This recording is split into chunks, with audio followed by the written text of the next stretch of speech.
Have you ever picked up a game that you had no real idea of what it was? You know, you're just looking for something to kill time and help your family's case of you irresponsibly having a real problem of wasting money on absolute shit. A game where you vaguely have an idea what to expect gameplay-wise, but you don't have any real expectations of loving or hopefully not hating it? Yeah, I think that game for me, when I first bought it anyways, was Devil May Cry 5. Now, I feel like I should be transparent here and share a couple things. Before I share these things, do know I absolutely love this game. But there was a brief moment there where I got Devil May Cry 5 confused with Final Fantasy 7. I thought I was going to be playing some anime action adventure RPG with a pet octopus named Yuffie. I don't know, I got confused with the swords and the box. I don't know why it's so fucking similar. But Devil May Cry 5 is the only game in recent memory where I actually hate myself for being bad at this game. I spent hours dissecting each and every single move combination under the sun, and sadly I've come to accept that my genes just don't allow that mental capacity.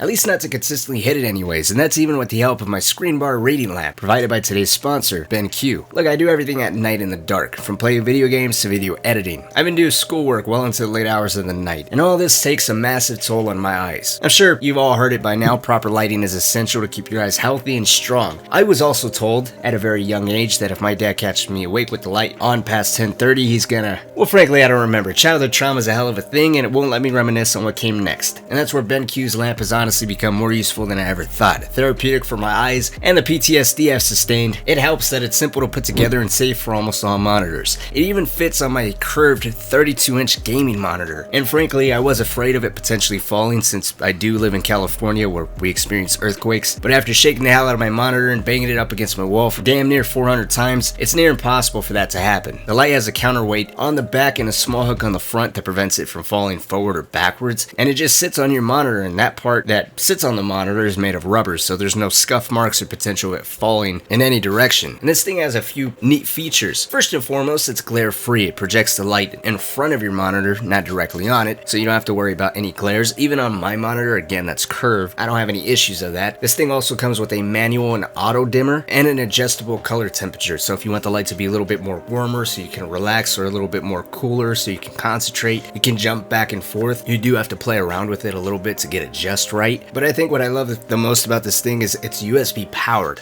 You can have it connected to literally anything, from a computer, a phone charger, a power bank. If you got a console that's close enough, you can connect it to that as well. So it's just a nice little convenience thing. It doesn't draw too much power. But if you're interested in BenQ's screen bar reading LED lamp, it's available in matte black and can be bought off of BenQ's e-store or off of Amazon.com. Links will be down in the description, and you'll be supporting me as well. Big thank you to BenQ for sponsoring this video, and honestly, I'm probably gonna buy a second one because the fact only half of my desk is lit up really irritates me. Mildly thank you for that. They have to do that in here. It already smells like ass.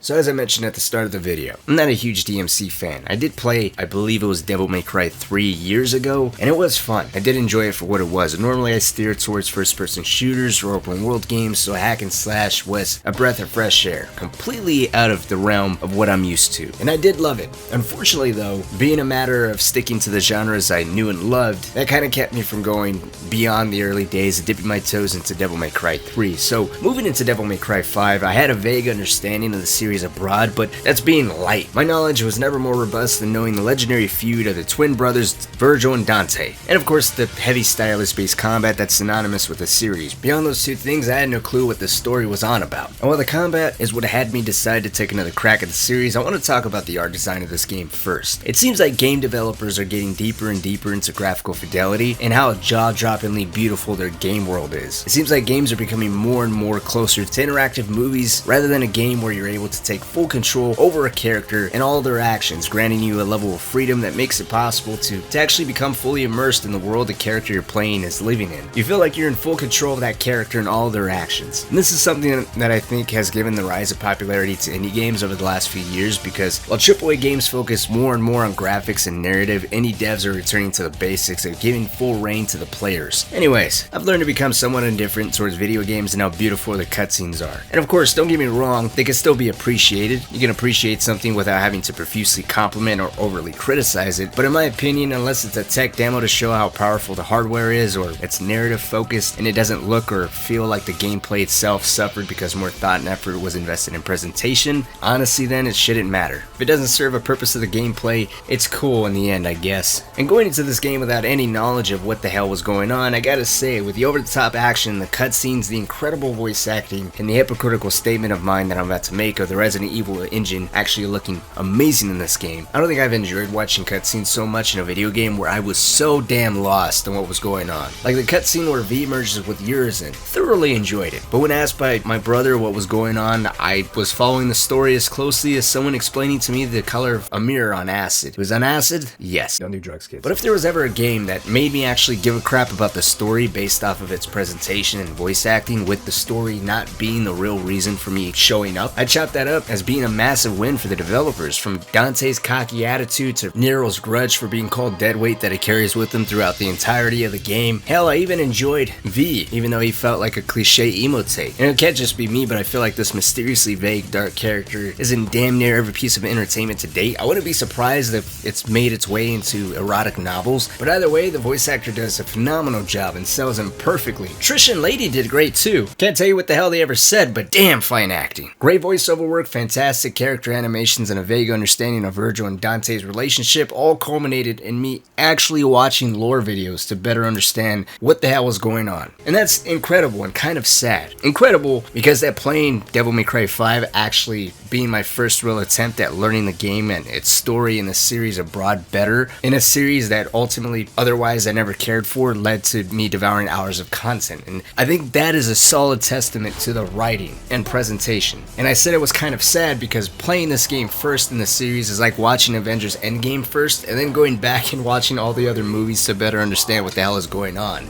I wish I could comment more on what was going on in the story and how perfectly Capcom executed it, or had a missed opportunity here or there, but unfortunately I can only really speak as a newcomer to the series and go off of hearsay since I never played any of the previous games. And after speaking to a handful of DMC fans, there's a lot of fan service in this game to properly send off Dante and Virgil, with the two of them perpetually bonding and held together, and the secret ending of them fighting demons together, with Virgil sneakily trying to hit Dante with his sword to prevent him from saying jackpot. Don't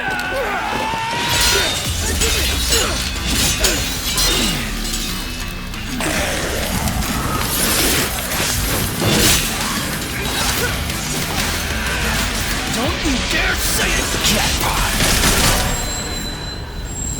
Was beautifully done. Apparently, some fights were even remixed from older DMC titles, with V's nightmares actually being the same nightmares you had to fight as Dante in the original Devil May Cry all the way back in 2001.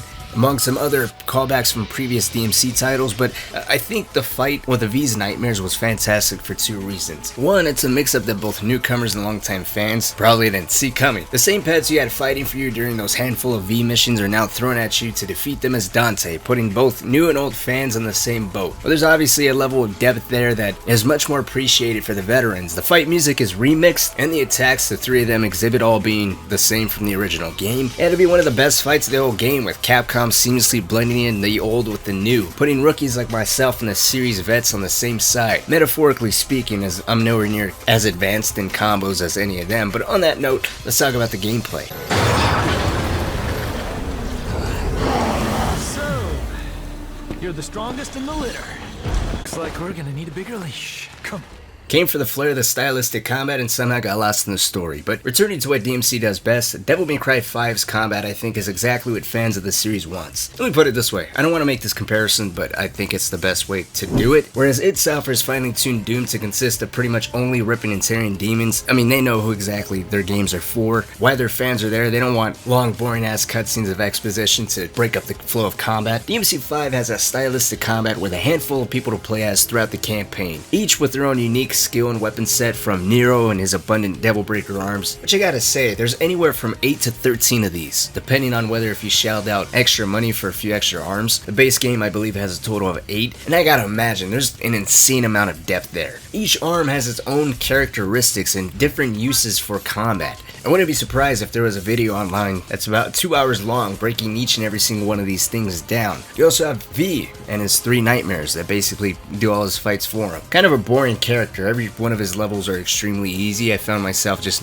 not paying attention. And I liked him at first, but then slowly his combat became repetitive in comparison to Dante and even Nero, where you're getting more and newer weapons and gear. I think he's the first person I got the S rank with, so if that's not proof that playing as him is incredibly easy, I don't know what else is. Then you have Dante, who has the widest, most diverse weapon arsenal, from his Balrog's Fist, Cerberus nunchucks, his Cavalier motorcycle, ebony and ivory pistols, and a handful of other things. Like I said a minute ago, I really have no complaints about the combat and the depth here. I don't know how I could. My only genuine complaint is I do think the cycling or lock on camera kind of sucks. And that's the only thing. It's kind of strange that in a game that has a huge emphasis on fluid stylistic combat, you have a lock on camera that won't cycle while moving, and the camera chooses what target to lock on for you. You can't flick your analog stick in a specific direction at a specific demon to try and target him. No, I guess the game goes based off of the demon that's closest to you, and that's kind of an added issue when you're playing as Nero, specifically because you have to release the lock on camera to properly use your Devil Breaker, otherwise you'll just keep bringing the enemy towards you. Because of that, the early game kind of got me into the bad habit of just not using the lock on altogether. But I mean, besides that lock on issue, and my own personal incompetence with Devil May Cry's beautiful stylish combat, this game was an amazing break from the norm. And honestly, I think it would be blasphemy if I didn't mention the music that aids this combat. I don't pay all that much attention to music in video games. Normally, the music is just kind of there in the background, but for whatever reason, this game, it really got my attention. And apparently, the intensity of the music is also increased with your stylish rank. If that's not dedication to acquiring the power fantasy in this game, I don't know what is. Ultimately, to wrap this up nicely, I found myself playing more and invested more and more into this game as I was making this video. I can never do this game or series any proper justice, but I did enjoy it, and the fan service Capcom put into this game I think is worth mentioning, since I think it was done nicely, and reading many of the comments from other videos and Reddit posts, many others seem to agree. After pissing off many fans with the DMC 2013 reboot, they redeemed themselves. Good for them. With that being said, I look forward to the new entry in the Devil May Cry series. Hopefully we won't have to wait too long for the next one, and for my fellow FPS fans, I would suggest giving Devil May Cry 5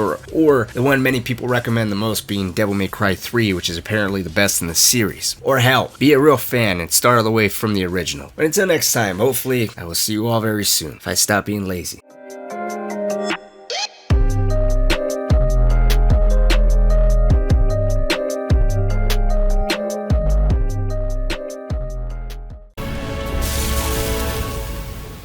This ends right here.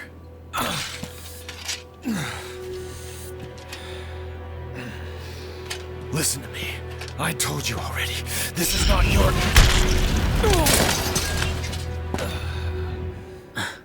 You listen, deadweight.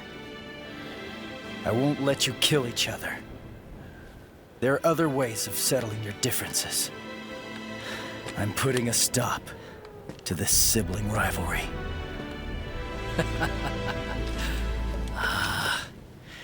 You came all this way just for that. Virgil. V. Whatever you call yourself. Dante's not gonna die here. And neither are you. Do you have a problem with that? Not gonna die my ass. Oh, that bitch slap nearly killed me.